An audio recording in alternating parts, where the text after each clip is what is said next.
Welcome to episode of Potion Sword Run. In this episode, we're going to talk about the Acolyte, episode 4. And oh my god, the ending was crazy! But before we begin, again, do not like this video. I am still wanted for stealing my neighbor's cats. They keep on knocking, and I won't let them in. Now, before we get to the ending, I'm going to spoil the beginning. I'm going to spoil everything. So if you haven't watched it, I would suggest you log off, never come back to this channel, because that's what I do. So, I enjoyed this episode. It started off a little slow. It started off about the inner struggle between Osha and Mae and how they felt, and a lot of traveling. They went to the Wookiee planet looking for him, for Master Kanaka.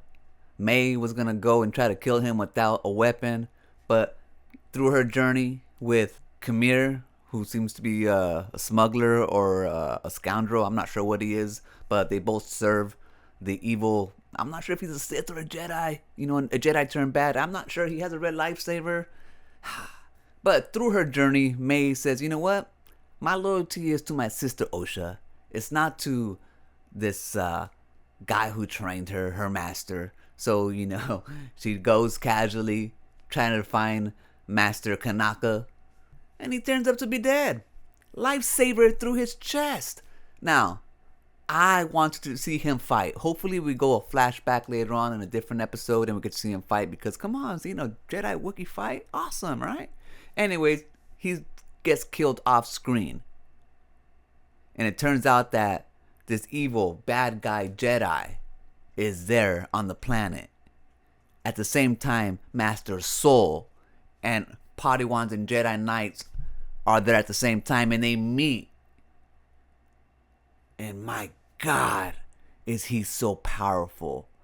With the flicker, Osha is out of the scene. And then when they all rush him with the force push, and they end the episode right there. Come on, how can you do that to us? Now, hopefully next episode, that's where it starts. But this episode had a bunch of stuff you can pull out and talk about if you wanted to. It showed Jedi from previous movies. It starts setting up plot points that maybe in the future have repercussions that shake up the whole Star Wars world. It seems that these Jedis in this council are keeping secrets from the main Jedi Council, and it might end up blowing up in their face. They're trying to save face. They don't want to cause panic that there's a rogue Jedi out there, or even Sith, who is killing Jedis, who is training people to kill Jedis. But that secret might come back to haunt them. But not only that, Master Soul also almost gave something away. When he was on planet Kofar, he saw something, he sensed something that was giving him a bad vibe. And he told Osha that once they get back to the ship, he would explain that both of them are going to have to face their past.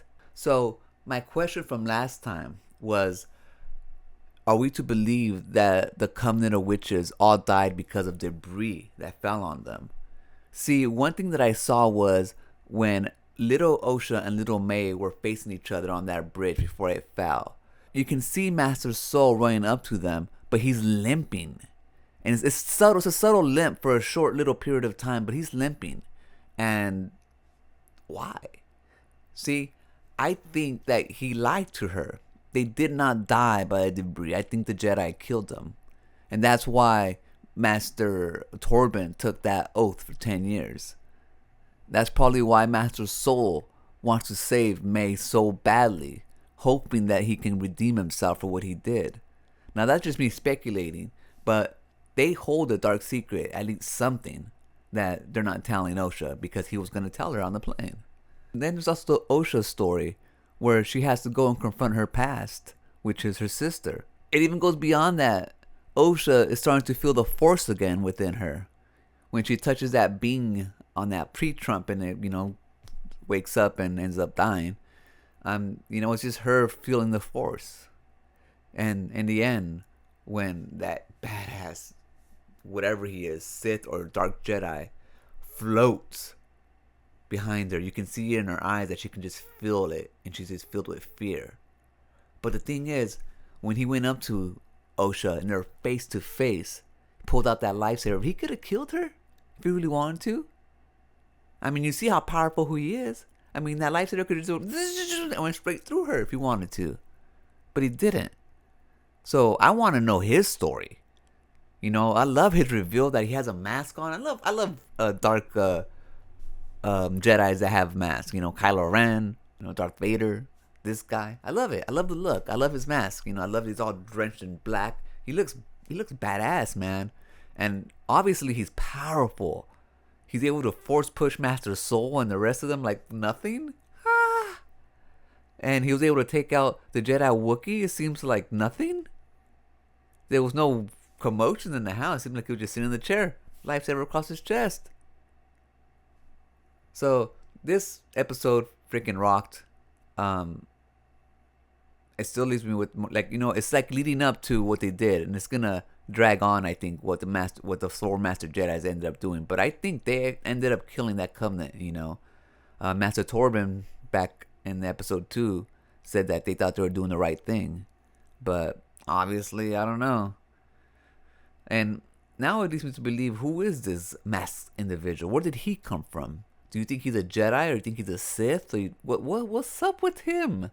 Man, I love his style. Where he buy his clothes at? You know, let me know in the comments what you guys think about this episode. I'm digging the Acolyte. It gets better and better with each episode. So let me know what you guys think about this episode. Let me know if you guys are loving it as much as I do, or if you guys don't. That's gonna do it for this episode. Catch you on the next one. Peace.